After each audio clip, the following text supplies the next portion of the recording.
Oh my gosh, it's like impossibly small. This will fit my puppy's feet. Look at this. This is actually smaller than my hand. I feel like a giant.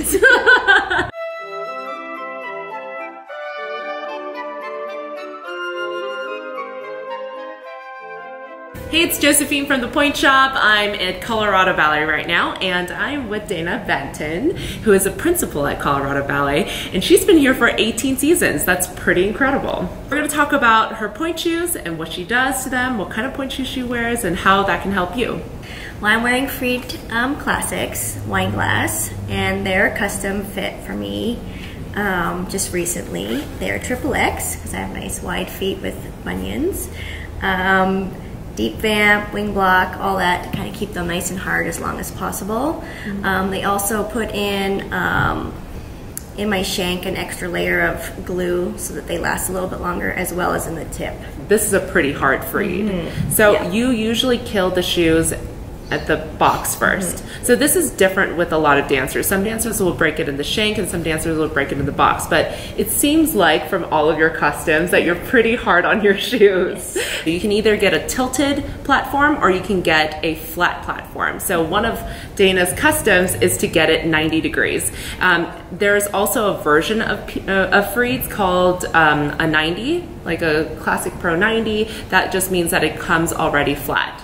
So, okay. So just wing so it blocks doesn't pitch me too far forward. Exactly. Yeah, because that's where you don't want to kill it too fast. So the deep vamp wing blocks just means that there's a lot more glue here. Yes. And then you get extra glue in the shank. So everything's just nice and hard and stable. My regular shoe size ranges from between a 1.5 to 2 in kids.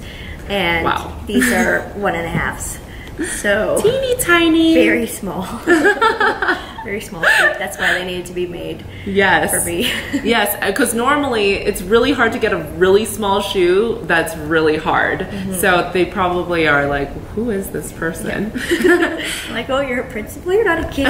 You're not a child in these really rock hard tiny shoes? Okay, so let's talk about the things that you do to your pointe shoes. Okay. So there's a brand new pair here. Yes. And then... So actually in my real customs, I have elastic drawstring. That's why they look a little bit different here. But I sew elastics in a crisscross on the outside and the back, because if I put them on the inside, they tend to rub my heels and create blisters. Yes, and that's another great tip, because a lot of dancers that wear their shoes really tight because it's nice and easy to control. If you wear the elastic on the inside, it's nice and clean, so some people like that, but also it can give you extra rub. So if that happens to you, if you get a lot of blisters around your elastic, do what Dana does and put it on the outside. Yeah. Also, because I wear a lot of rosin on my heel, so the extra rubbing, it's not good. Yes, we don't want that. So then I do a crisscross, and I attach actually my ribbon and elastic together in the front part here, and angle it back so when I pull it over my foot, there's no gap in the ribbon. So this is regular ribbon. So with stretchy ribbon, you don't really have to pitch it forward or back because it's stretchy, so there's no bunching anyway. I'm guessing you just need more support, so you like the regular ribbon better. Yeah. So with the regular ribbon, because it can bunch, you do what Dana does, and then you can just kind of angle it back so it has less chance of it bunching. Yeah. Also, I would sew the elastic and ribbon on before you pull the drawstring. Otherwise, this is a little hard to sew around and you could get the drawstring stuck. That's right. That's a good point. I also darn around the top quite a few times. I actually do a double string like this. So it ends up being 4 strings all at once that go through to make it thicker and faster. Yes. Darning takes forever, and the amount of times you have to do it during a week even just goes quicker with more string. And just go around quite a bit of times. And then I also wear them a few times, maybe just once or twice without the jet glue. And then after I've kind of got it molded to my foot, I jet glue around on the inside, but around this area. And then on the seams. Yeah, on the seams, and then all the way in here and at the back. A lot of the customs that you do, it's to make the shoes last a long time. Yes. I know a lot of the dancers, when they get their shoes, they're breaking them, they're making them softer, but you're doing the opposite of a lot of dancers. You're like, I need to make this as hard as possible. I'm gonna make it into a brick. Yeah. Yeah. I mean, I do like mold the bottom down a little bit to make this a little bit more flexy, but I always feel the frieds mold so fast anyways. I just need a little extra so they can last a little bit longer. Okay. Yeah. So what do you like about these frieds? So they mold really nicely to my foot. When I'm jumping, they're pointing as well. Also, they are so light, which makes jumping and using your feet much easier than trying to go through a hard shoe. And they also put something in here so the shank isn't as wobbly as like a regular fried would feel.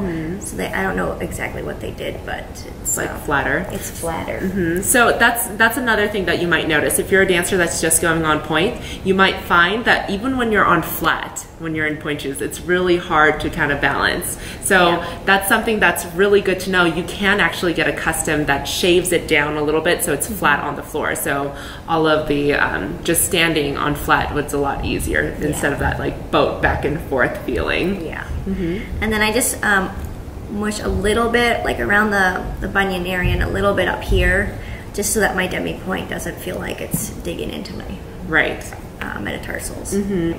So you redarn your pointe shoes every time you have rehearsals? Yeah, maybe 1 to 2 rehearsals later I'll redarn. And do you think that's to help you find center better, or is that to like make it last longer? Both. Okay. Both. So if you have problems with your shoes dying too fast, or at least at the box, darning is a really good tip. And also if you redarn it, so how many times did you darn this? 8 times. Wow. See, you can do that. You can keep doing it to make it last longer. And how long do these last you typically? Actually, this pair's been really good. Actually, a couple months. Wow. I've been wearing other shoes in between to make them last as long as possible. In the ballerina world, that is forever. 2 months is forever, so that's pretty good. Do you do anything to the fabric? Is it lower in any way? Oh, yeah, I think that she did lower it a little bit. Yes, because I mean, Dana doesn't have a lot of, there's not a lot of feet. There's not a lot of feet going on. She's a size 2. So there's not a lot of feet. So you want to show off the feet as much as possible. So cutting down the side is always, it's kind of a favorite with a lot of ballerinas because you want to show off the feet more than the shoes. So, but did you keep the heel just as high? I think I did. Yes, so we kept the heel and then we cut down the side so it kind of like shows off the feet a little bit more. And then you darn it so that you can make the box last a little longer. You jet glue after a couple times. So some dancers like to put their jet glue on at the very beginning. This is what I usually recommend for dancers that are in training. And some dancers know that after a couple wears, putting the jet glue on then works the best for them. So that's what she does.